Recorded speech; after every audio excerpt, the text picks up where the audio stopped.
कर्मों का ऐसा न्याय कभी नहीं सुना होगा। दर्शक बंधु, आज हम आपको विधवा और बंदर की रहस्यमय कथा के बारे में बताएंगे। पुराने समय की बात है। एक छोटे से गांव के किनारे एक घना जंगल हुआ करता था। उसी जंगल के पास एक छोटी सी झोपड़ी में रहती थी श्यामा, एक विधवा स्त्री जिसने जीवन के सारे दुख सहकर भी दूसरों की सेवा करना नहीं छोड़ा था।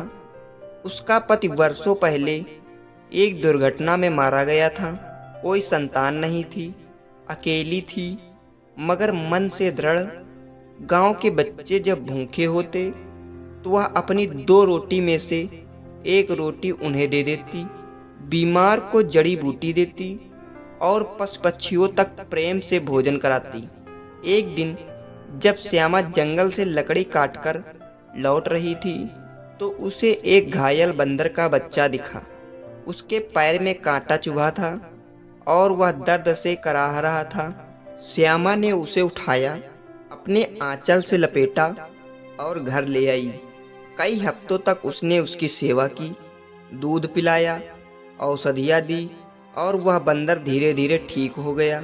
समय बीतता गया। अब वो बंदर श्यामा के घर का हिस्सा बन चुका था। वह बंदर इंसानों से अधिक समझदार था, जैसे कोई आत्मा उसमें बसती हो। वह श्यामा की हर बात समझता, उसकी हर तकलीफ में उसके पास बैठता और जब वह रोती तो उसकी आंखें भी भर जाती। लेकिन एक रात कुछ रहस्यमयी हुआ।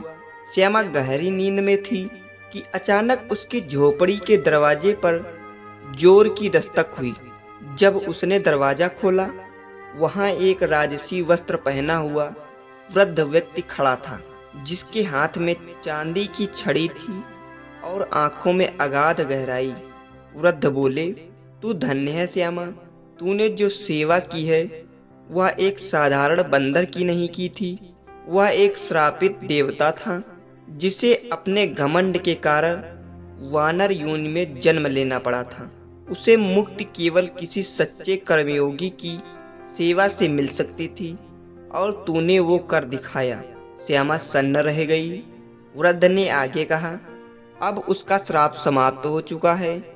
अब वह स्वर्ग लौटेगा और तुम्हें भी एक वरदान मिलेगा। अगले जन्म में तुम एक महारानी बनेगी, परंतु अपनी विनम्रता और सेवा भावना को मत छोड़ना। यही तेरा सत्य है, यही तेरा धर्म है।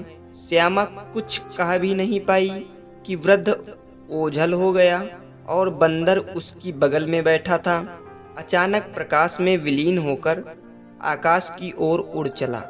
उस दिन के बाद श्यामा ने और भी निष्ठा से सेवा की और कुछ वर्षों बाद वह शांत भाव से संसार से विदा हो गई। तो दोस्तों, कभी कभी हमारे छोटे छोटे कर्म हमारे भविष्य को बदल सकते हैं। यह ब्रह्मांड हर कर्म का लेखा जोखा रखता है। श्यामा की तरह अगर हम निस्वार्थ प्रेम और सेवा करें तो न्याय स्वयं हमारे द्वार पर आता है, क्योंकि कर्मों का न्याय अद्भुत होता है और रहस्यमय भी। तो दोस्तों, अगर आपको यह कहानी अच्छी लगी हो तो हमारे वीडियो को लाइक एंड चैनल को सब्सक्राइब करें। मिलते हैं अगले वीडियो में।